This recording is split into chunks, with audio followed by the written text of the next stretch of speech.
Hello everyone, welcome back to your favourite YouTube channel educational hikes. आज हम पढ़ने वाले हैं क्लास 10 का chapter number 2 Nelson Mandela long walk to freedom, जिसे लिखा है खुद नेल्सन रॉलिलहाला मंडेला ने। ये चैप्टर उनकी एक book long walk to freedom का एक हिस्सा है। इस बुक में उन्होंने अपनी ऑटोबायोग्राफी लिखी है। उसी ऑटोबायोग्राफी में से एक हिस्सा इस चैप्टर में, एक घटना इस चैप्टर में बताई गई है। तो चलिए लाइन बाय लाइन पढ़ते हैं कि वो कौन सी घटना थी। और नेल्सन मंडेला के बारे में मैं थोड़ा सा बता दूं, ये साउथ अफ्रीका के पहले ब्लैक प्रेसिडेंट थे जिनको 1994 10 मई 1994 में जीत मिली थी। अब आपको पता होना चाहिए कि साउथ अफ्रीका में दो वर्ग के लोग रहते थे, एक तो काले और एक तो गोरे। वहां पर मई 1994 के पहले व्हाइट गोरे लोगों का राज था और पहली बार कोई ब्लैक प्रेसिडेंट बना था। तो ये सारी घटना उसी दिन की है। तो चलिए शुरुआत करते हैं। अगर हमारे चैनल को सब्सक्राइब नहीं किया है तो यार रेड बटन दबा के सब्सक्राइब कर दो और बेल आइकन को भी प्रेस कर देना ताकि हमारे वीडियोस की नोटिफिकेशन आपको एज सून एज पॉसिबल मिल जाए। तो चलिए शुरू करते हैं। बिफोर यू रीड, आपको पढ़ने से पहले क्या जान लेना चाहिए। अपार्थेड एक वर्ड दिया गया है, is a political system that separates people according to their race। Apartheid एक ऐसा लोकतांत्रिक प्रक्रिया है, एक ऐसा पॉलिटिकल सिस्टम है जो लोगों को उनके रेस, उनके जाति के अनुसार पर अलग करता है। अब साउथ अफ्रीका में दो जाति के लोग रहते थे, एक ब्लैक्स और एक व्हाइट्स। आगे देखते हैं। कैन यू से which of these three countries named below had such a political system until very recently. क्या तुम बता सकते हो इन तीनों कंट्री में से कौन से देश में अपार्थेड सिस्टम चलता था? तो मैं आपको बता दूं, काले और गोरे लोग साउथ अफ्रीका में उनके बीच में भेदभाव किया जाता था। तो साउथ अफ्रीका हमारा करेक्ट आंसर होगा। दूसरा पॉइंट है, have you heard of Nelson Mandela. क्या आपने कभी नेल्सन मंडेला के बारे में सुना है? Mandela and his African national Congress. Nelson Mandela और उनकी जो पार्टी थी ANC African national Congress spent a life time fighting against apartheid. उन्होंने जीवन भर इस अपार्थेड जो सिस्टम था जिसमें भेदभाव किया जाता था गोरे और कालों में, इस सिस्टम से उन्होंने पूरी लाइफ टाइम लड़ा। Mandela had to spend 30 years in prison और इसी कारण से मंडेला को 30 साल जेल में गुजारने पड़े। फाइनली और आखिरकार democratic elections were held in South Africa in 1994 और आखिरकार डेमोक्रेसी स्टैब्लिश हो ही गई। इलेक्शन हुए साउथ अफ्रीका में पहली बार 1994 में and Mandela became the first black president of new nation. और नेल्सन मंडेला ही आजाद साउथ अफ्रीका के पहले राष्ट्रपति बने। आगे देखते हैं। इन दिस एक्सट्रैक्ट, इस चैप्टर का जो हिस्सा है, ये जो पूरा चैप्टर है ये एक ऑटोबायोग्राफी है, मैंने पहले ही बता दिया है। ऑटोबायोग्राफी, जिस बुक में उन्होंने ऑटोबायोग्राफी लिखी थी उस बुक का नाम था long walk to freedom. Mandela speaks about a historic occasion. इस पूरे चैप्टर में मंडेला एक ऐतिहासिक मौके के बारे में बात करते हैं। द इनॉग्रेशन, किसी चीज का उद्घाटन था। Can you guess what the occasion might be. क्या तुम अनुमान लगा सकते हो ये मौका, ये ओकेजन कौन सा रहा होगा?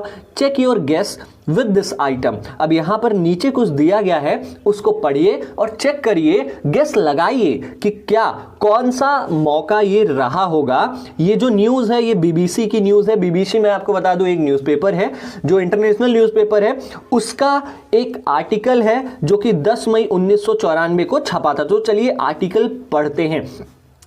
Mandela becomes south Africa's first black president. Heading से ही हमें पता चल जाता है कि नेल्सन मंडेला साउथ अफ्रीका के पहले ब्लैक प्रेसिडेंट बने। तो मौका कौन सा रहा होगा? शपथ ग्रहण समारोह, जिसे हम कहते हैं स्वेरिंग इन सेरेमनी, ये मौका था और उसी मौके के बारे में इस पूरे चैप्टर में बताया गया है।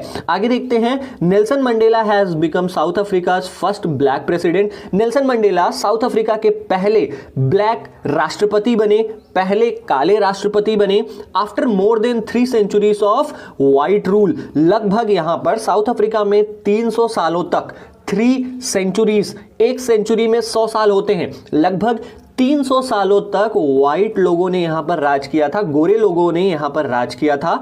मिस्टर मंडेलास अफ्रीकन नेशनल कांग्रेस, जो नेल्सन मंडेला की पार्टी थी, national African national Congress ANC, ठीक है, इसने 252 सीट जीते 400 सीटों में से।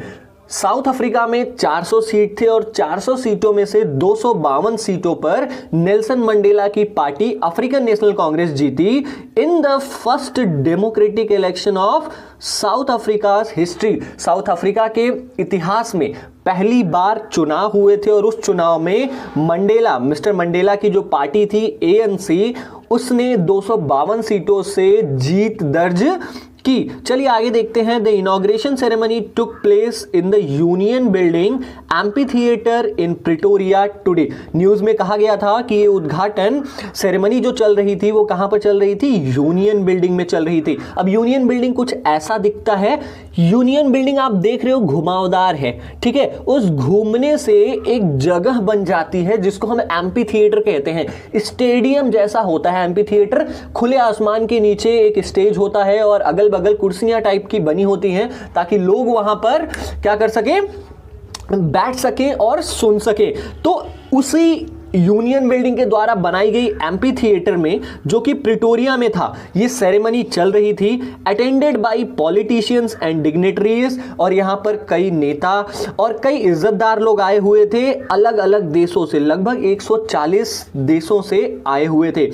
Never never again will this beautiful land experience the oppression of one by another. और अपनी स्पीच में नेल्सन मंडेला ने कहा कि कभी नहीं, आज के बाद कभी नहीं ये सुंदर सी धरती एक्सपीरियंस नहीं करेगी operation of one by another. आज के बाद साउथ अफ्रीका में कोई भी जाति दूसरे जाति को दबा नहीं पाएगी, said Nelson Mandela in his address. Nelson Mandela ने सभा को संबोधित करते हुए कहा। आगे देखते हैं। Jubilant scenes on the streets of Pretoria followed the ceremony with blacks, whites and coloured. अब जुबिलेंट सीन्स, हर्षोल्लास का माहौल था, एक सेलिब्रेशन देखी जा सकती थी सड़कों पर, प्रिटोरिया के सड़कों पर। फॉलोड द सेरेमनी, और सेरेमनी में कौन कौन से लोग आए हुए थे? ब्लैक्स, काले रंग के लोग, गोरी रंग के लोग, कलर्ड, डिफरेंट कलर के लोग आए हुए थे, सेलिब्रेटिंग टुगेदर, एक साथ खुशियां मना रहे थे, एक साथ जीत का जश्न मना रहे थे। More than 1 lakh south African man, और कम से कम 1 लाख साउथ अफ्रीका के आदमी, औरत और बच्चे, जो कि सभी जातियों से थे, वो गाना गा रहे थे और डांस कर रहे थे खुशी से। चलिए आगे देखते हैं क्या होता है। हमने अब तक देखा न्यूज़ आर्टिकल में कि साउथ अफ्रीका की जो नेल्सन मंडेला की जो पार्टी थी अफ्रीकन नेशनल कांग्रेस, उसकी जीत हुई है। अब आगे देखो, पूरा चैप्टर डिटेल में है। ये एक एक्टिविटी है। इस एक्टिविटी में कॉलम ए में कुछ वर्ड्स दिए गए हैं, कुछ फ्रेजेस दिए गए हैं, जिनको उनकी मीनिंग से कॉलम बी में आपको मैच कराना है। आप चैप्टर पढ़ने के बाद ही आपको मैच कराना है, क्योंकि चैप्टर में मैं आपको इन सारे वर्ड्स की मीनिंग बताते चलूंगा। तो चलिए शुरू करते हैं। Line by line explanation. 10th May dawn bright and clear. 10 मई का दिन जो था, डॉन, आसमान खुला था, साफ था, सूरज चमक रहा था। For the past few days, पिछले कुछ दिनों से, I had been pleasantly besieged by dignitaries and world leaders. Nelson Mandela कहते हैं पिछले कुछ दिनों से I had been pleasantly besieged, मैं घिरा रहता था, बिसीज्ड रहता था डिग्निटरीज से, अलग अलग इज्जतदार लोग से, एंड वर्ल्ड लीडर्स, और दुनिया भर से आए हुए सम्मानीय लोग, दुनिया भर से आए हुए नेताओं से, who are coming to pay their respect before the inauguration, जो कि साउथ अफ्रीका आ रहे थे। साउथ अफ्रीका के इतनी बड़ी जीत पर, जो अन्याय पर न्याय की जीत हुई थी काले लोगों की, उसके लिए रिस्पेक्ट पे करने आ रहे थे वे लोग, ठीक है। The inauguration would be the largest gathering, ये जो उद्घाटन समारोह था ये अब तक का would be the largest gathering ever of international leaders on south African soil. South Africa की मिट्टी पर पहली बार देश विदेश से इतने बड़े लीडर्स एक साथ इकट्ठा होते, ठीक है। आगे देखते हैं, the ceremonies took place in the lovely sandstone amphitheatre form by the union buildings in Pretoria. और ये जो पूरा सेरेमनी, ये जो पूरा समारोह हो रहा था, ये एक लवली, एक सुंदर से सैंडस्टोन का बना हुआ एम्फीथिएटर में हो रहा था। सैंडस्टोन का मतलब होता है बालुओं से बनके पत्थर बनता है और उसी पत्थर से वो एम्फीथिएटर बनाया गया था। एम्फीथिएटर कुछ ऐसा दिखता है। उसी एम्फीथिएटर में ये सारा समारोह हो रहा था जो कि यूनियन बिल्डिंग्स के द्वारा बनाया गया था। अब देख पा रहे हो आप, यूनियन बिल्डिंग ये है और ये घुमावदार शेप में है कि नहीं है? तो इस घूमने से बीच में एक जगह छूट जाती है, उसी को एम्फीथिएटर कहा गया है। ठीक है, जो कि कहां पर था? प्रिटोरिया में था। For decades, this had been the seat of white supremacy। दशकों तक, मतलब एक डिकेड में 10 साल होते हैं, तो डिकेड्स मतलब कई सारे 10 साल, कई दशकों से ये जो यूनियन बिल्डिंग थी, यहां पर गोरे लोगों की सुपरमेसी थी, गोरे लोगों का राज था। And now it was the site of a rainbow gathering. और अब आज यहां पर रेनबो गैदरिंग देखी जा सकती थी of different colours. Rainbow gathering मतलब रेनबो में अलग अलग कलर होते हैं ना, वैसे ही वहां पर अलग अलग कलर के लोग देखे जा सकते थे। एंड डिफरेंट नेशन, और अलग अलग देश से आए हुए अलग अलग जाति के लोग, अलग अलग भाषा बोलने वाले और अलग अलग रंग रूप के लोग देखे जा सकते थे। For the installation of South Africa first democratic and non racial government. ये लोग क्यों आए थे? ये लोग साउथ अफ्रीका का जो पहला लोकतांत्रिक नॉन रेशियल गवर्नमेंट की स्थापना हो रही थी। साउथ अफ्रीका में पहली बार डेमोक्रेसी आ रही थी और पहली बार नॉन रेशियल गवर्नमेंट, मतलब एक ऐसी गवर्नमेंट आ रही थी जो कि जातिवाद को बढ़ावा नहीं देती थी, जो कि काले और गोरों में फर्क नहीं करती थी। ऐसे गवर्नमेंट की स्थापना के लिए ये सारे लोग यहां पर आए हुए थे। आगे देखते हैं, on that lovely autumn day, Nelson Mandela बताते हैं कि बहुत सुंदर सा ऑटम का दिन था। अब मई में कैसे ऑटम डे हो सकता है? तुम सोच रहे हो ना, ऑटम डे कौन सा होता है? फील आ रहा है कि नहीं? ऑटम डे का मतलब होता है जो ठंडियों की शुरुआत होती है, ठीक है। लेकिन मई में तो गर्मियां होती हैं, लेकिन मैं आपको बता दूं, साउथ अफ्रीका हमारा साउदर्न हेमिस्फीयर में पड़ता है, ठीक है। हमारे इंडिया में गर्मियां होंगी, लेकिन साउथ अफ्रीका में ऑटम डे था। तो वही कह रहे हैं कि उस प्यारे से ऑटम दिन में I was accompanied by my daughter Zenani. मैं वहां पर यूनियन बिल्डिंग में अपनी बेटी जिनानी के साथ वहां पर मैं पहुंचा था। ऑन द पोडियम, और स्टेज पर मिस्टर डी क्लर्क, नाम याद रखना, मिस्टर डी क्लर्क को first sworn as an second deputy president. सबसे पहले किसको शपथ दिलाया गया? मिस्टर डी क्लर्क को शपथ दिलाया गया दूसरे डेप्यूटी प्रेसिडेंट के पद पर, दूसरे डेप्यूटी प्रेसिडेंट के तौर पर उन्हें शपथ दिलाई गई। देन उसके बाद आगे क्या हुआ? Then Thabo Mbeki was sworn in as first deputy president. उसके बाद थाबो मबेकी नाम के एक व्यक्ति को पहले डेप्यूटी प्रेसिडेंट के तौर पर शपथ दिलाई गई।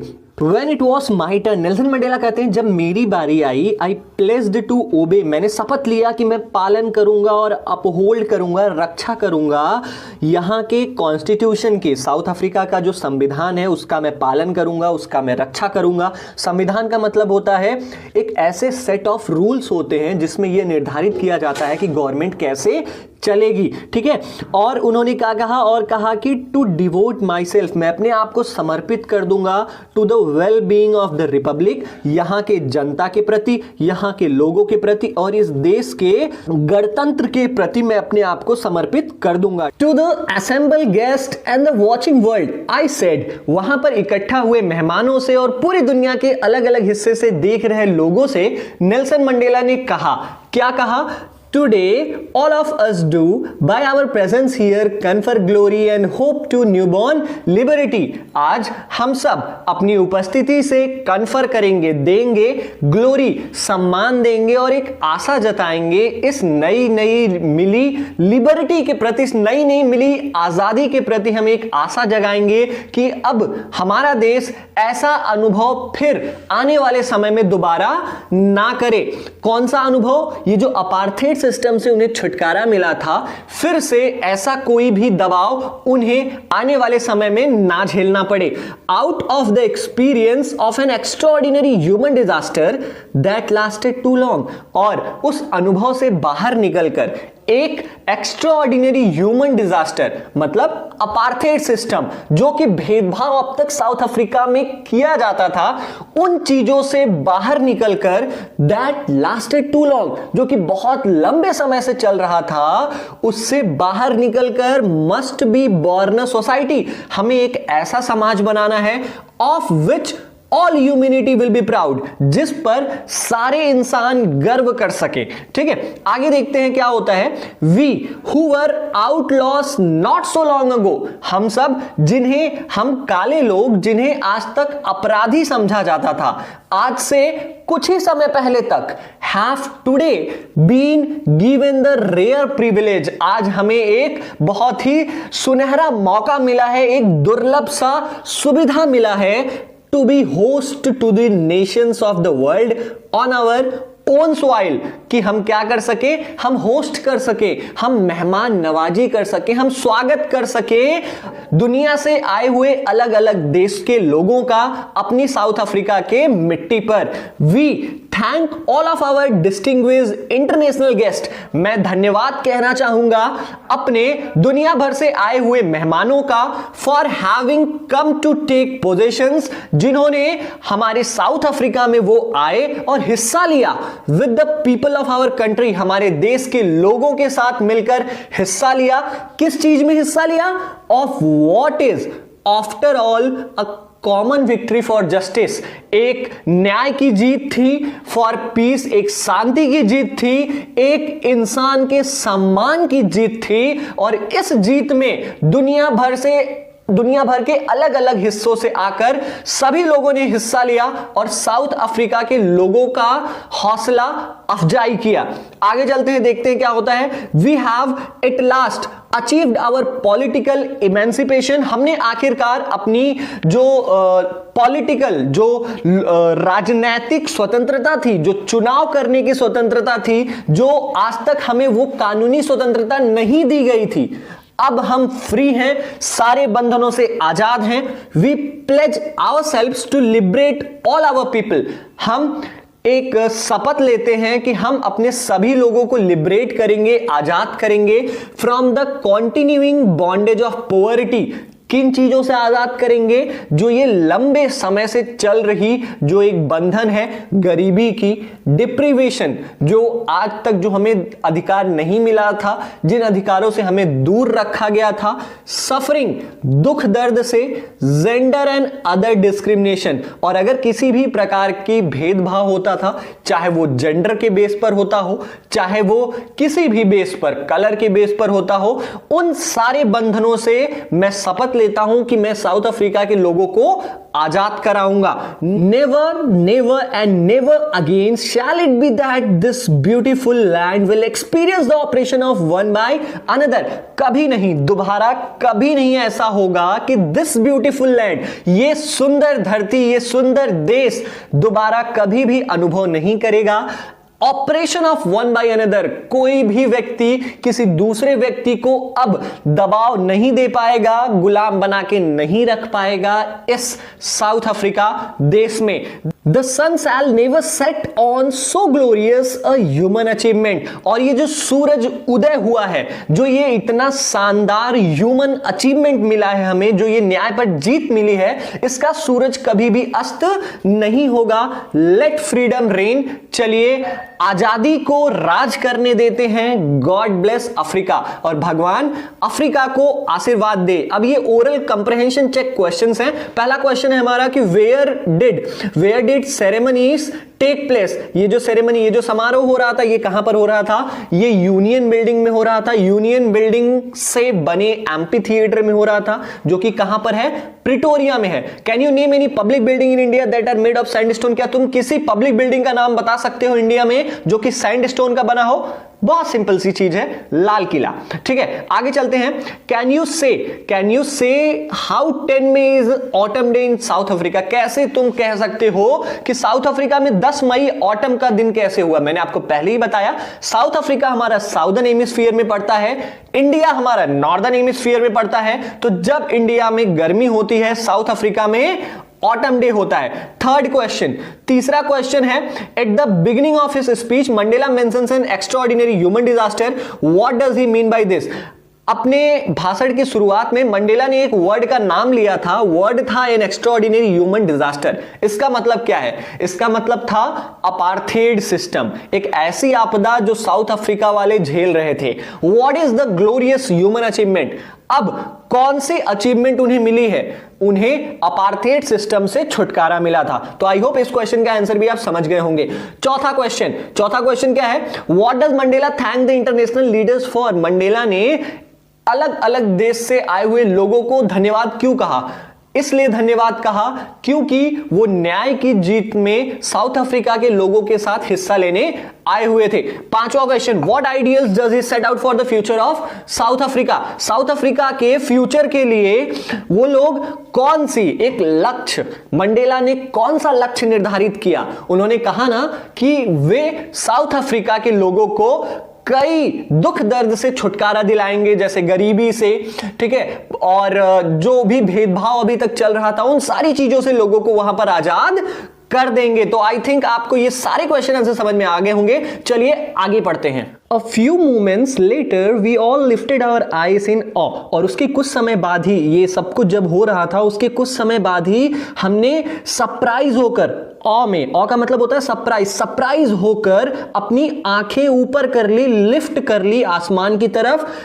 As a spectacular array of South African jets, helicopters and troop carriers roared in perfect formation over the Union buildings. क्योंकि एक शानदार एरे प्रदर्शन चल रहा था साउथ अफ्रीका के जेट्स का, विमानों का, हेलीकॉप्टर्स का और ट्रुप कैरियर्स का। ट्रुप कैरियर का मतलब होता है जो सैनिकों के लिए ले जाने और ले आने वाली जो वाहन होती है, विमान होती है, उसको ट्रुप कैरियर कहते हैं। इन सारी चीजों का प्रदर्शन चल रहा था।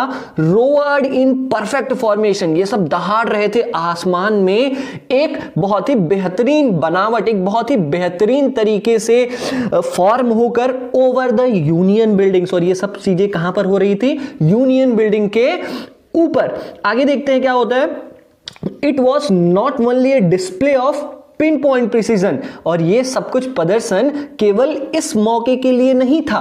पिन पॉइंट प्रिसीजन का मतलब ये केवल एक मौके के लिए नहीं था, और ना ही तो ये मिलिट्री फोर्स का शक्ति प्रदर्शन था, बल्कि ये क्या था? But a demonstration of military loyalty. लेकिन ये एक दिखावा था, ये एक प्रदर्शन था मिलिट्री के देशभक्ति का, डेमोक्रेसी के प्रति, इस डेमोक्रेटिक गवर्नमेंट के प्रति, और एक ऐसे गवर्नमेंट के प्रति that had been freely and fairly elected, जिसे चुना गया था बहुत ही साफ सुथरे तरीके से लोगों के, जनता के वोट से। ठीक है, आगे चलते हैं, देखते क्या होता है।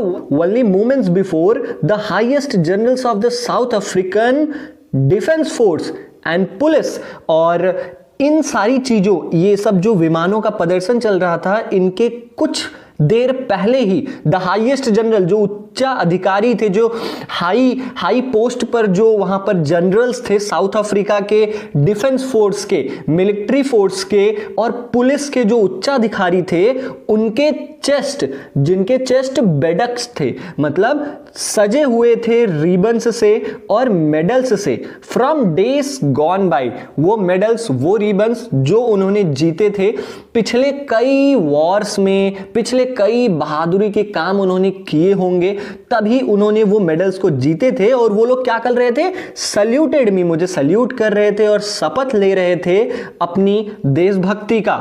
आई वॉज नॉट अनमाइंडफुल, मैं भूला नहीं था, ऑफ द फैक्ट, इस सच्चाई को मैं नहीं भूला था, that not so many years before, कि आज से कुछ ही साल पहले, they would not have saluted but arrested me, वो मुझे सल्यूट नहीं करते थे लेकिन मुझे अरेस्ट कर लेते थे, क्योंकि उनकी नजर में मैं क्या था? एक प्रदर्शनकारी था, एक रिवोल्यूशनरी था, एक हक के लिए लड़ने वाला इंसान था और इसीलिए मैं उनकी नजर में अपराधी था।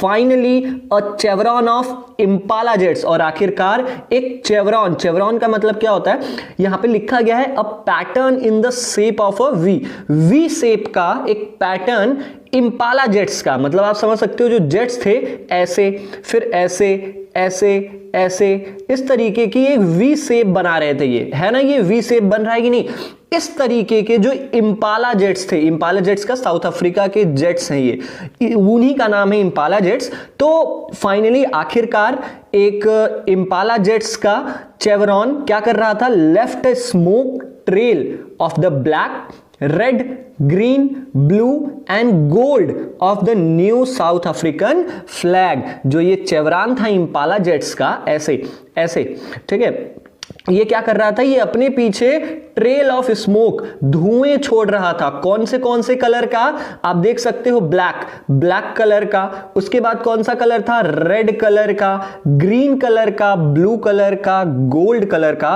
और ये सारे कलर साउथ अफ्रीका के नए झंडे थे। ये जो जितने भी कलर ये जेट्स छोड़ रहे थे अपने पीछे, ये सब साउथ अफ्रीका के नए झंडे में समाहित थे। तो आई थिंक आपको ये चैप्टर समझ में आया होगा। ये जो दूसरा पार्ट है मैं आपके लिए जल्दी लेके आऊंगा। हमारे चैनल के साथ बनी रहिए यार, एक वीडियो को बनाने में बहुत सारी मेहनत लगती है, क्योंकि इतना ज्यादा एक एक वर्ड को एक्सप्लेन करना सच में बहुत डिफिकल्ट है यार। और आपसे इसके बदले में एक चीज चाहता हूं यार, वीडियो को शेयर करो और वीडियो को लाइक करो। मिलते हैं अगली वीडियो में, तब तक के लिए Jai Hind. Hello everyone, welcome back to your favourite YouTube channel educational hikes. My name is Prem Pandey और आज हम पढ़ने वाले हैं क्लास 10th की the first flight book English की, chapter number 2 long walk to freedom. Nelson Mandela के द्वारा ये लिखी गई उनकी खुद की ऑटोबायोग्राफी है। उस बुक का नाम था लॉन्ग वॉक टू फ्रीडम और उस बुक से ये चैप्टर छोटा सा हिस्सा है, उसका सेकंड पार्ट हम पढ़ रहे हैं। पार्ट 1 हमने ऑलरेडी अपलोड कर दिया है, आपको इसी वीडियो के डिस्क्रिप्शन में लिंक मिल जाएगा, वहां से जाके देख लीजिएगा। तो चलिए स्टार्ट करते हैं पार्ट 2। अगर आप नए विजिटर हैं तो please hit the red button, वहां से सब्सक्राइब कर दीजिए चैनल को और बेल आइकन को भी प्रेस कर दीजिए ताकि हमारे वीडियोस की नोटिफिकेशन सबसे पहले आपको मिले। तो चलिए शुरू करते हैं। हमें स्टार्ट करना है यहाँ से, the day was symbolised for me by the playing of our 2 national anthems. तो नेल्सन मंडेला, इसमें जितनी भी बातें लिखी गई हैं वो नेल्सन मंडेला के खुद के लैंग्वेज में है, तो जितनी भी चीज़ें हैं वो फर्स्ट पर्सन में है। चलिए स्टार्ट करते हैं। The day was symbolised for me by the playing of our 2 national anthems. Nelson Mandela कहते हैं वो दिन मेरे लिए सिंबलाइज किया गया, वो दिन मेरे लिए यादगार बना by the playing of our 2 national anthems, क्योंकि उस दिन मेरे देश के 2 राष्ट्रगान गाए गए। And the vision of whites singing Nkosi Sikelel iAfrika. जो गोरे लोग थे वहां पर, आप सबको पता है साउथ अफ्रीका में 2 वर्ग के लोग रहते थे, एक वाइट्स और एक ब्लैक्स। तो जो गोरे लोग थे उन्होंने नेशनल एंथम गाया कोसी सिकिलल ई अफ्रीका, ये गोरे लोगों का राष्ट्रगान था। और ब्लैक्स ने क्या गाया, डाई स्टेम, ये काले लोगों का राष्ट्रगान था। The old anthem of the Republic. अब ये जो डाई स्टेम राष्ट्रगान था ना, ये साउथ अफ्रीका का पुराना नेशनल एंथम था। Although that day neither group knew the lyrics of the anthem they once despised. यहाँ पर वो कह रहे हैं कि उस दिन ना तो ब्लैक्स जानते थे लिरिक्स अपने नेशनल एंथम का, ना तो वाइट्स जानते थे। अब यहाँ पर थोड़ी सी कंफ्यूजन हो जाती है, थोड़ा सा ध्यान से समझना। जब ब्लैक्स अपना नेशनल एंथम गा रहे थे तो वाइट्स लोगों को भी ब्लैक्स का नेशनल एंथम गाना था, लेकिन उन्हें ब्लैक्स के नेशनल एंथम का लिरिक्स याद नहीं था क्योंकि उन्होंने कभी गाया नहीं था। सेम कंडीशन ब्लैक्स के साथ भी थी। जब वाइट्स अपना नेशनल एंथम गा रहे थे तो ब्लैक्स को भी नेशनल एंथम नहीं आ रहा था, तो वो क्या कर रहे थे, वही यहाँ पर लिखा है, उन्होंने कहा है कि neither group knew the lyrics of the anthem. ना तो ब्लैक्स ना तो वाइट्स, उन दोनों में से कोई ग्रुप नेशनल एंथम का लिरिक्स, नेशनल एंथम का वर्डिंग नहीं जानता था। ऐसे नेशनल एंथम दे वंस डिस्पाइज्ड, क्योंकि ये दोनों नेशनल एंथम को एक दूसरे क्या करते थे, कभी उन्होंने घृणा किया था, कभी उन्होंने इस नेशनल एंथम से नफरत की थी। ब्लैक्स वाइट के नेशनल एंथम से नफरत करते थे और वाइट्स ब्लैक्स के नेशनल एंथम से नफरत करते थे। लेकिन नेल्सन मंडेला आशा जताते हैं कि वो नहीं जानते तो क्या हुआ, लेकिन सून, जल्द ही वो उन वर्ड्स को, उन नेशनल एंथम के लिरिक्स को दिल से जान जाएंगे जाएंगे, दिल से याद कर लेंगे।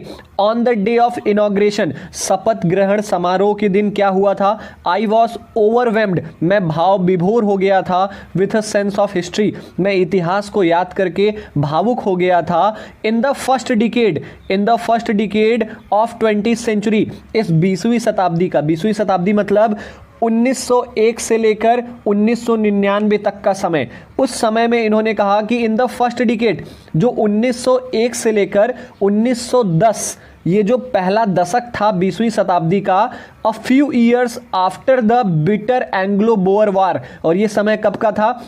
कुछ सालों बाद, जब इंग्लैंड और साउथ अफ्रीका के बीच युद्ध हुआ था, उसके कुछ सालों बाद का ये समय है। ये समय तब का है जब नेल्सन मंडेला पैदा भी नहीं हुए थे। The white skinned peoples of South Africa patched up their differences and erected a system of racial domination against the dark skinned people of their own land। यहां पर नेल्सन मंडेला कह रहे हैं कि जो गोरे चमड़ी के लोग थे, जो गोरे लोग थे साउथ अफ्रीका में, उन्होंने क्या कर लिया? पैच्ड अप देयर डिफरेंसेस, उन्होंने अपने जितनी भी अंदरूनी उनमें झगड़ा चल रहा था गोरे लोगों में, उन्होंने पैचअप कर लिया, उन्होंने उस बात को सुलह कर लिया और एक ऐसा सिस्टम निकाला, एक ऐसा सिस्टम इरेक्ट किया जिसमें रेशियल डोमिनेशन होता था, जातिगत भेदभाव होता था, against the dark skinned peoples of their own land. जो काले लोग थे साउथ अफ्रीका के, उनके खुद के देश के जो काले लोग थे, उनके खिलाफ वो क्या करते थे? भेदभाव करते थे। The structure they created formed the basis of one of the harshest most inhuman societies the world has ever known. Nelson Mandela कहते हैं कि ये ढांचा, ये जो अपार्थेड सिस्टम इन्होंने ला दिया था, जिसमें काले और गोरे लोगों में भेद होता था, इस सिस्टम ने क्या कर दिया? फॉर्म्ड द बेसिस, एक ऐसा आधार बना दिया। कैसा आधार बना दिया? वन ऑफ द हार्सेस्ट, अब तक का सबसे क्रूर, सबसे क्रूएल, मोस्ट इनह्यूमन, अब तक का सबसे अमानवीय समाज बना दिया। The world has ever known, आज के पहले ऐसा कभी नहीं हुआ था कि कलर के आधार पर कहीं पर भेदभाव होता हो। Now in the last decade of the 20th century, और अब जब 20वीं शताब्दी का आखिरी दशक चल रहा है, आखिरी दशक का मतलब कौन सा होता है? ये 20वीं शताब्दी का आखिरी दशक 1991 से लेकर 1999 तक का जो समय होता है, ये आखिरी दशक है। ठीक है, ये कह रहे हैं कि आखिरी दशक में, 20वीं शताब्दी के आखिरी दशक में, and my own 8th decade as a man, और खुद नेल्सन मंडेला का 8वां दशक था, मतलब नेल्सन मंडेला की उम्र 71 साल से 79 साल तक थी। दैट सिस्टम हैड बीन, और इनका कहना था कि मेरा खुद, मुझे पैदा हुए 8 दशक हो गए और ये जो सिस्टम है हैड बीन ओवरटर्न्ड, और ये सिस्टम आज से कई सालों बाद ओवरटर्न कर दिया गया, बदल दिया गया, फॉरएवर के लिए, हमेशा के लिए बदल दिया गया, and replaced by one that recognise the rights and freedom of all people. और उसके जगह पर, उस अपार्थेड सिस्टम की जगह पर एक ऐसा सिस्टम लाया गया जिसमें रिकॉग्नाइज किया गया सबके अधिकारों को और सबकी आज़ादी को पहचाना गया, सबको समान अधिकार दिए गए, सबको आज़ाद किया गया, regardless of the colour of their skin. कोई फर्क नहीं पड़ता कि उनके स्किन का कलर गोरा है या काला है, उनको समान अधिकार दिए गए और समान तरीके से आज़ादी दी गई। That day had come about through the unimaginable sacrifices of thousands of my people। Nelson Mandela कहते हैं कि ये जो दिन आया है, जब डेमोक्रेसी स्टैब्लिश हो रही है साउथ अफ्रीका में, ये दिन ऐसे ही नहीं आया है, ये दिन आया है थ्रू द अनइमेजिनेबल सैक्रिफाइसेस। हम सोच भी नहीं सकते कि हमारे देश के हजारों लोगों ने कितनी बलिदानें दी हैं, अनइमेजिनेबल सैक्रिफाइसेस किया है इस दिन को लाने के लिए।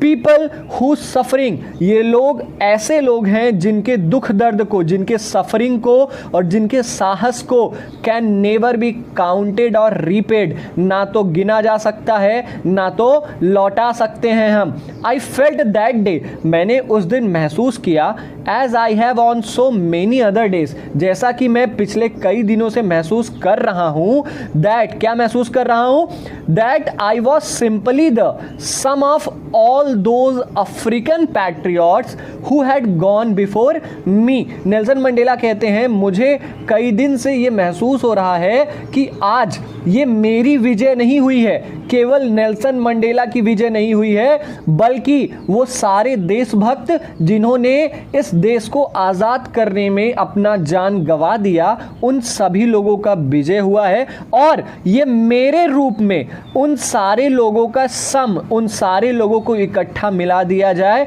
तो मेरा नेल्सन मंडेला अकेला उनके लिए है। ठीक है, that long and noble line ended, और उनका आगे कहना था कि ये जो लंबी और महान लोगों की कतार थी जिन्होंने देश के लिए बलिदान दिया, वो लाइन तो खत्म हो गई है, लेकिन now begin again with me, अब वो फिर से शुरुआत हो गई है मेरे द्वारा।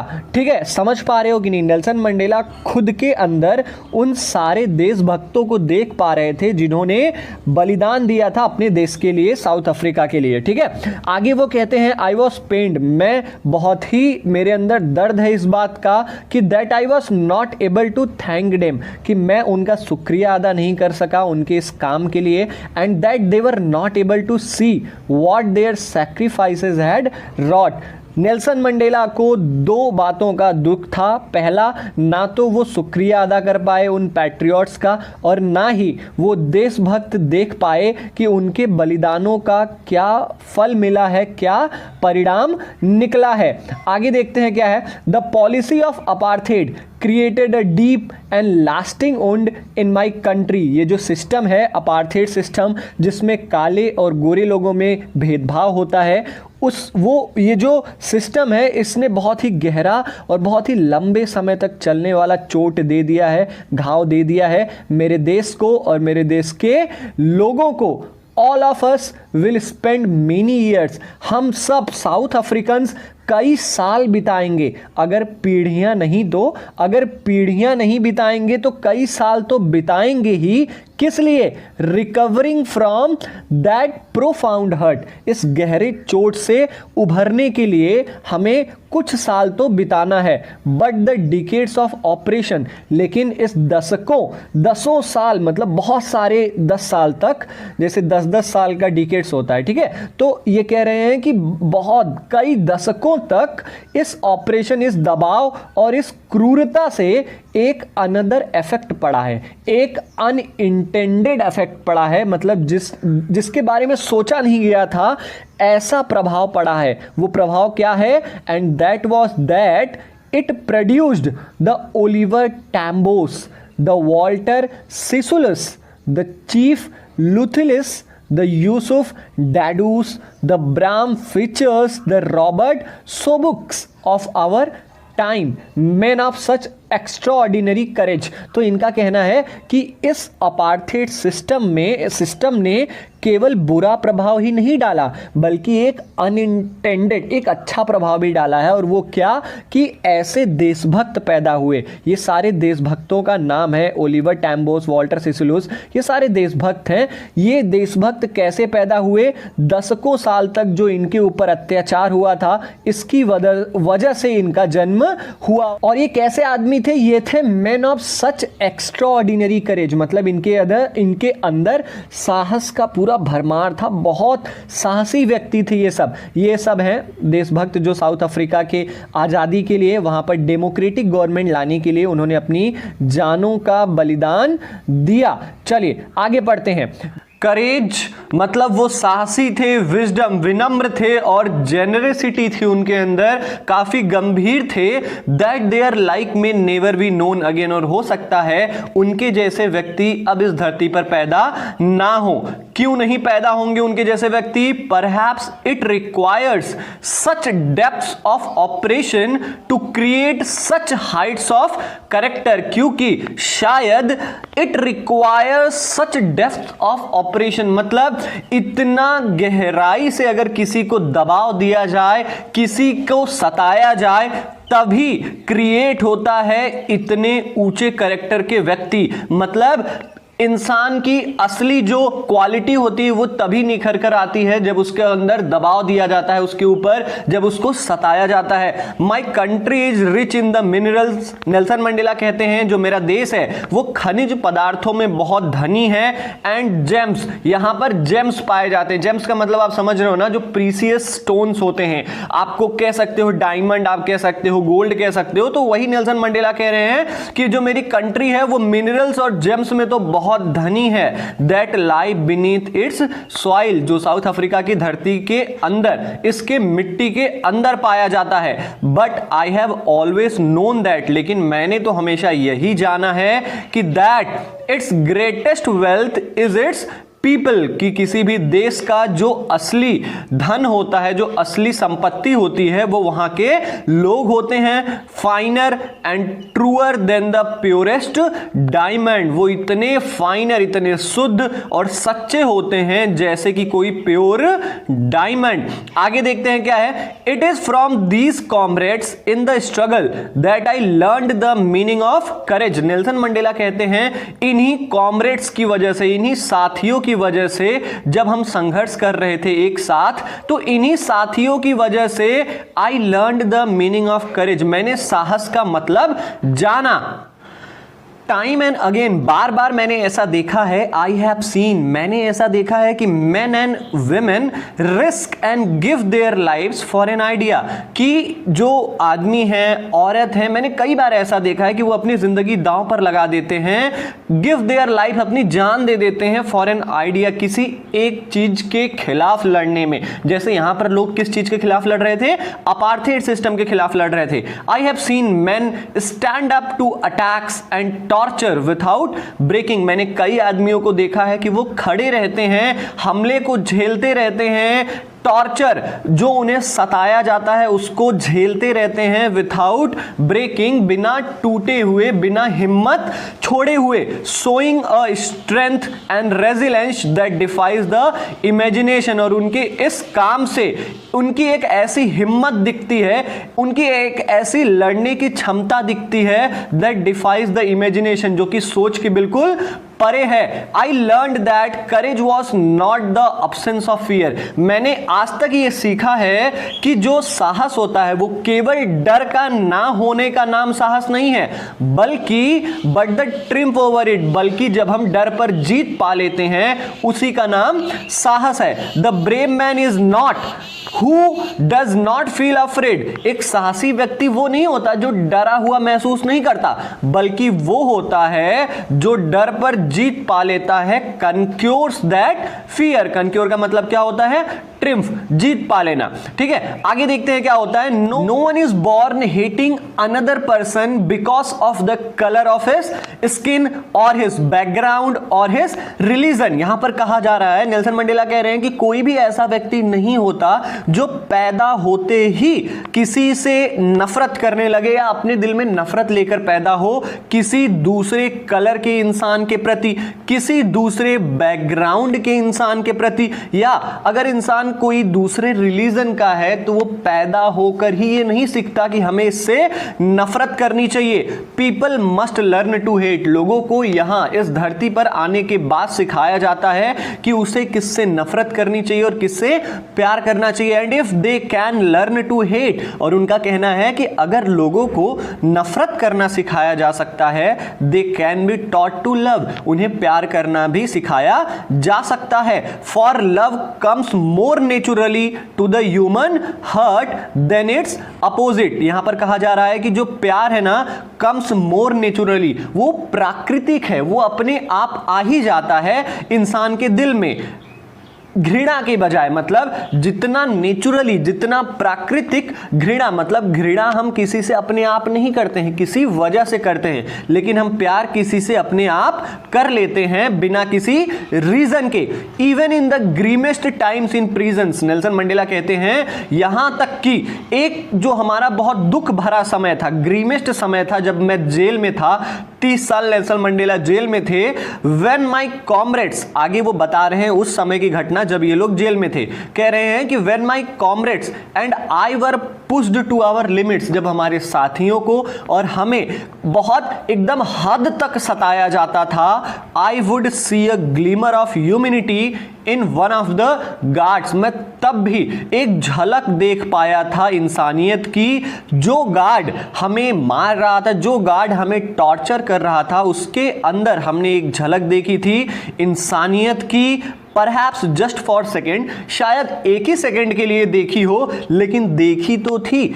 But it was enough to reassure me, और यही काफी था मुझे फिर से दिलासा देने के लिए, एंड कीप मी गोइंग, और मुझे आगे बढ़ते रहने के लिए यही काफी था कि उस गार्ड के अंदर मैंने कुछ टाइम के लिए ही इंसानियत देखी।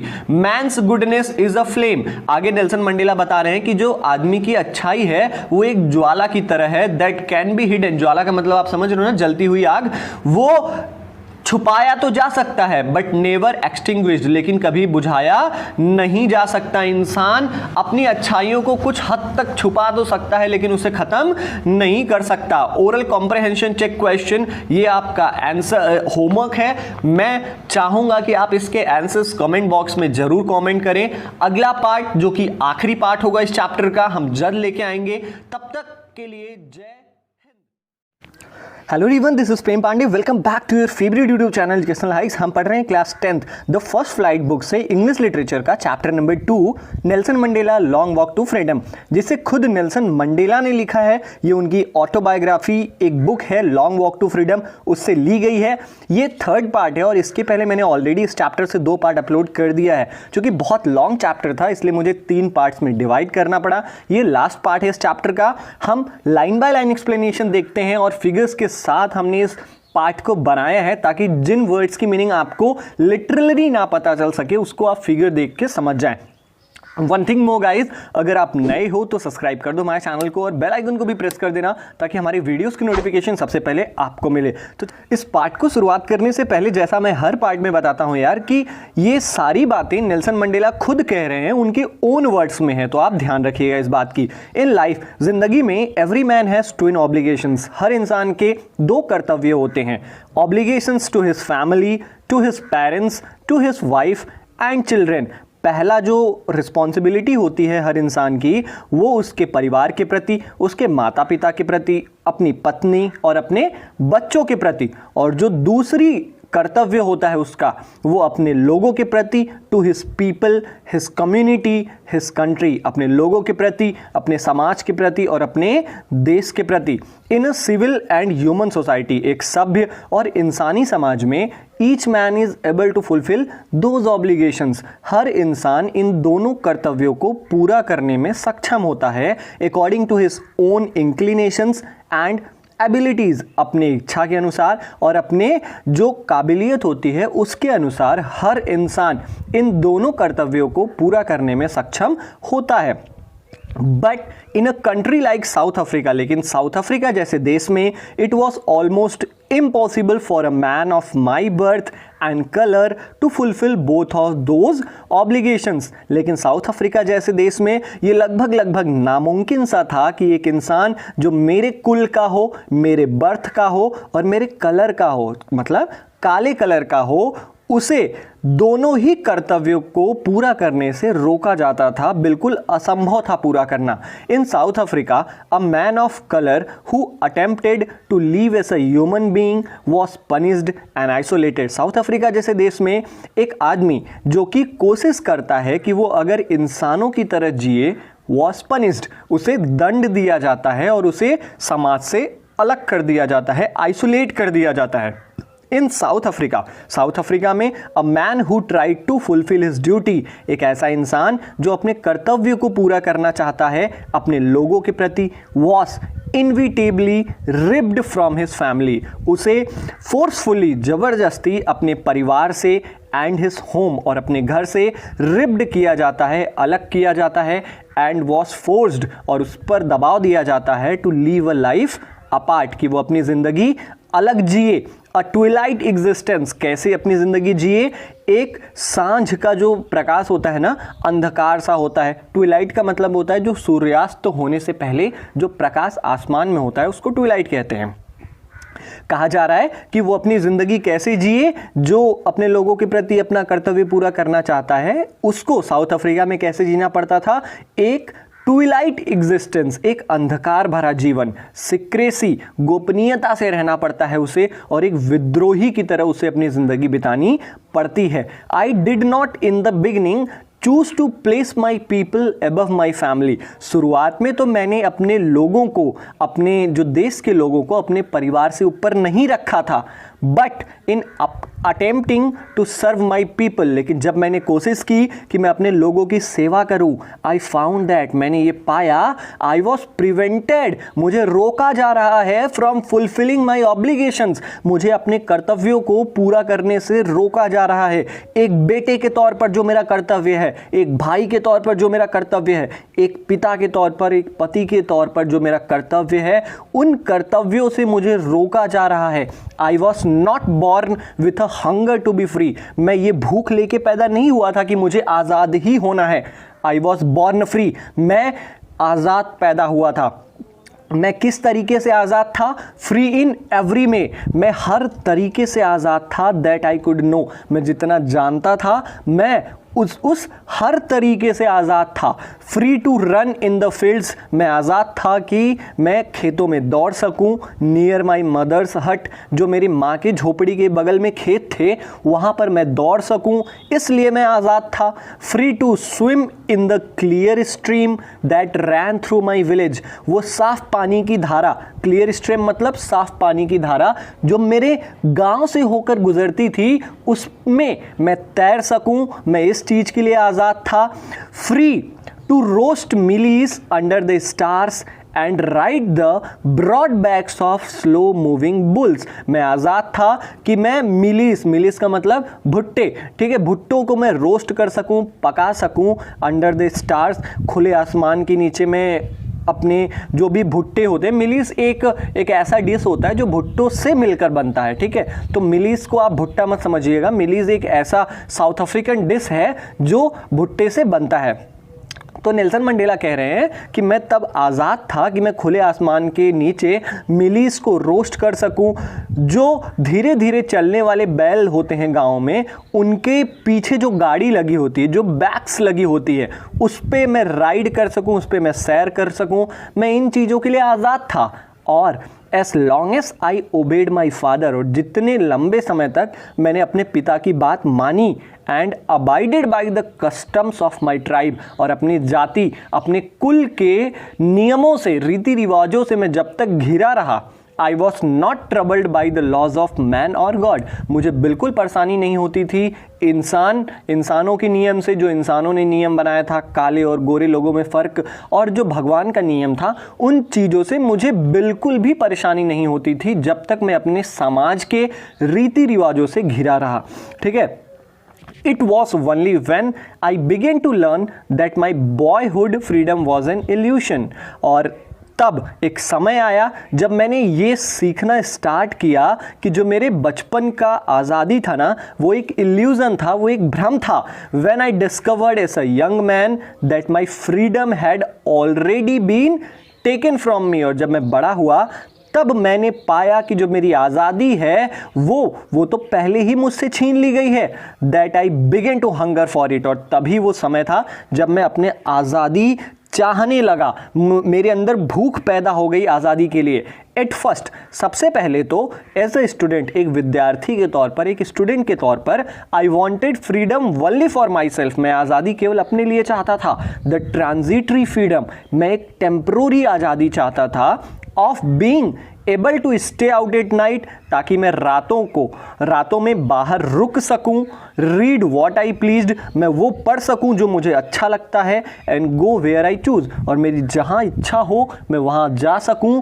केवल विद्यार्थी के तौर पर, स्टूडेंट के तौर पर मुझे केवल यही आज़ादी चाहिए थी। लेकिन बाद में as a young man in Johannesburg, जब मैं जोहान्सबर्ग में रहने लगा, जोहान्सबर्ग एक साउथ अफ्रीका में जगह है, मैं जब वहाँ पर रहने लगा तो एज अ यंग मैन, एक जवान आदमी के तौर पर, I yearned for the basic and honourable freedom, मैं बहुत उदास रहने लगा था, मुझे चाह होने लगी थी जो मेरे मौलिक अधिकार थे, जो मेरी बेसिक राइट्स थी, और जो एक सम्मानीय आज़ादी मिलती है हर इंसान को कि वो अपने पोटेंशियल, अचीविंग माई पोटेंशियल का मतलब क्या होता है कि मैं अपने पूरी क्षमता से काम कर सकूं, ऑफ अर्निंग माई कीप, कि मैं अपनी रोजी रोटी कमा सकूं, मैं अपना पालन पोषण कर सकूं, ऑफ मैरिंग, जो शादी करने की आज़ादी होती है, हैविंग अ फैमिली, एक परिवार रखने की जो आज़ादी होती है।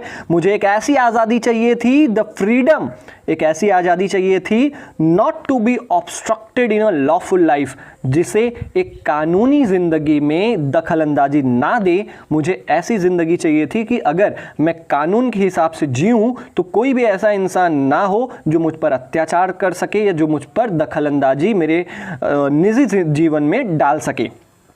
But then I slowly saw that, लेकिन तभी मैंने धीरे धीरे ये देखा, that only was I not free, केवल मैं अकेला ऐसा नहीं था जो आज़ाद नहीं था, but my brothers and sisters were not free, मेरे भाई और बहन भी थे जो मेरे जैसे दिखते थे, वो भी आज़ाद नहीं थे। आई सॉ दैट, मैंने ये देखा, that it was not just my freedom that was curtailed, ये केवल मेरी आज़ादी नहीं थी जिसे छीन लिया गया था, but the freedom of every one who looked like I did, लेकिन वो हर इंसान जो मेरे जैसा दिखता था, जो मेरे कुल का था, काला कलर का था, उसकी आज़ादी छीन ली गई थी। That is when I join the African national Congress, और वो तभी समय था जब मैंने अफ्रीकन नेशनल कांग्रेस, वो पार्टी ज्वाइन की जो पार्टी वाइट्स के खिलाफ लड़ रही थी। And that is when the hunger for my own freedom became the greater hunger for the freedom of my people, और ये तभी की बात है जब मैं खुद की आज़ादी चाहता था, वो भूख बढ़ गई मेरी, और अब मैं अपने लोगों की भी आज़ादी चाहने लगा था। It was this desire for the freedom of my people to live their lives with dignity and self respect that animated my life. It was this desire, ये जो मेरी इच्छा थी, जो कि मैं अपने लोगों को आज़ाद कर सकूं और मैं उन्हें ये हक दिला सकूं कि टू लीव देयर लाइफ्स, कि वो अपनी ज़िंदगी डिग्निटी, सम्मान से और सेल्फ रिस्पेक्ट से जी सकें। इस इच्छा ने मेरी ज़िंदगी एनिमेट करके रख दी, बदल करके रख दी। That transformed a frightened young man into a bold one, और इसी इच्छा ने एक डरे हुए आदमी को, एक डरे हुए यंग मैन को एक साहसी व्यक्ति बना दिया। और इसी इच्छा की वजह से that drove a law abiding attorney to become a criminal, और यही इच्छा थी अपने लोगों को आज़ाद करने की, जो मेरी इच्छा थी, इसी इच्छा ने एक नियमों के पालन करने वाले अटॉर्नी को, लॉयर को एक कैदी बना के रख दिया, एक क्रिमिनल, एक दोषी बना के रख दिया। That turned a family loving husband, एक परिवार को प्यार करने वाला जो पति होता है, एक ऐसे इंसान को एक ऐसा इंसान बना दिया जिसके पास कोई घर नहीं था। That forced a life loving man, एक जिंदगी से प्यार करने वाले इंसान को ऐसे जीना पड़ा जैसे कि सन्यासी की ज़िंदगी वो जी रहा हो। तो यहाँ पर 3-4 चेंजेस नेल्सन मंडेला ने अपने अंदर बताए हैं कि जब वो अपने लोगों को आज़ादी दिलाना चाहा उन्होंने, तो उनकी लाइफ कैसे चेंज हो गई। जब वो जवान आदमी थे, डरते थे वो, अब वो साहसी व्यक्ति बन चुके थे। वो एक लॉयर थे, अब लॉयर से वो क्रिमिनल बन चुके थे। एक दोषी, एक कैदी बन चुके थे। दैट टर्न्ड, जो परिवार को बहुत ज़्यादा प्यार करते थे उन्हें परिवार से दूर रखा गया, घर से दूर रखा गया। जो ज़िंदगी से बहुत ज़्यादा प्यार करते थे उन्हें एक सन्यासी की ज़िंदगी जीनी पड़ी, मॉन्क की जिंदगी जीनी पड़ी। I am no more virtuous और सेल्फ सैक्रिफाइसिंग, मतलब ऐसा कुछ नहीं था कि मैं बहुत ज़्यादा वर्चुअस था, मैं बहुत ज़्यादा धर्मात्मा था, या मैं बहुत ज़्यादा बलिदान देता था अपनी चीज़ों का देन द नेक्स्ट मैन, दूसरे इंसानों से। लेकिन बट आई फाउंड दैट, लेकिन मैंने ये पाया कि I could not even enjoy the poor and limited freedoms I was allowed, जो एज अ लॉयर, एक लॉयर के तौर पर, एक वकील के तौर पर, जो मुझे थोड़ी बहुत और लिमिटेड आज़ादी मिली थी, मैं उसको भी इंजॉय नहीं कर पा रहा था। जब मैंने ये जाना, when I knew my people were not free, जब मैंने ये जाना कि मेरे लोग आज़ाद नहीं हैं, तो मुझे खुद की आज़ादी मिली थी, मैं उसे भी इंजॉय नहीं कर पाया। फ्रीडम इज इनडिविजिबल, फ्रीडम, आज़ादी को बांटा नहीं जा सकता, या आज़ादी को टुकड़ों में नहीं दिया जा सकता कि चलो तुम्हें थोड़ी आज़ादी मिल गई, तुम्हें ज़्यादा आज़ादी मिल गई। The chains on any one of my people, अगर मेरे किसी भी आदमी पर या मेरे किसी भी लोगों पर बेड़ियां हैं, तो वो बेड़ियां केवल उस पर नहीं हैं, मेरे सभी लोगों पर बेड़ियां हैं, ठीक है। The chains on all of my people, और अगर मेरे सभी लोग कैदी हैं या मेरे सभी लोगों के पैरों में बेड़ियां बनी हैं, तो वो चेन, वो बेड़ियां मेरे ऊपर भी हैं, मतलब मैं भी आज़ाद नहीं हूं। I knew that the oppressor must be liberated, मैं ये जानता हूं कि जो अत्याचारी है उसको भी आज़ाद करने की ज़रूरत है। Just as surely as the oppressed, जैसे कि जो अत्याचार जो करता है और जिस पर अत्याचार किया जाता है, दोनों को आज़ाद करने की ज़रूरत है। A man who takes away another man's freedom, एक ऐसा इंसान जो दूसरों की आज़ादी छीनता हो, is a prisoner of hatred, वो एक नफरत का कैदी है, लोग उससे नफरत करने लगते हैं। He is locked behind the bars of prejudice, वो एक ऐसे बेड़ियों के पीछे है जहां पर प्रिजुडिस, मतलब उसे खुद नहीं पता कि वो दूसरों के ऊपर किस लिए अत्याचार कर रहा है, उसकी छोटी मानसिकता की वजह से वो कैदी है और इसलिए उसे आज़ाद करने की ज़रूरत है। आई एम नॉट ट्रूली फ्री, मैं पूरी तरीके से आज़ाद नहीं हूँ। If I am taking away someone else freedom, अगर मैं किसी और की आज़ादी छीन रहा हूँ तो मैं खुद भी पूरी तरीके से आज़ाद नहीं हूँ। Just as surely as I am not free when my freedom is taken from me, और उसी तरीके से जैसे अगर मेरी आज़ादी कोई ले लेता है तो मैं आज़ाद नहीं रह गया, वैसे ही जो आज़ादी लेता है वो भी पूरी तरीके से आज़ाद नहीं होता है। The oppressed and the oppressor alike are robbed of their humanity, अत्याचारी और जिस पर अत्याचार किया जाता है वो दोनों ही समान रूप से उनको उनकी इंसानियत से दूर रखा गया है, उनके अंदर की इंसानियत मिटा दी गई है। तो ये था हमारा Nelson Mandela long walk to Freedom. मैं आशा करता हूँ आपको ये स्टोरी बहुत अच्छी लगी होगी, बहुत अच्छे से समझ में आया होगा, और आगे भी अगर इस स्टोरी के पढ़ना है आप तो लॉन्ग वॉक टू फ्रीडम नाम की एक बुक है, अमेजॉन फ्लिपकार्ट पे आपको अवेलेबल हो जाएगी, मिल जाएगी, वहाँ से जाके ये पूरा बुक, इनकी जो ऑटोबायोग्राफी है वो आप पढ़ सकते हो। मिलते हैं अपने अगले चैप्टर के साथ, तब तक के लिए जय हिंद।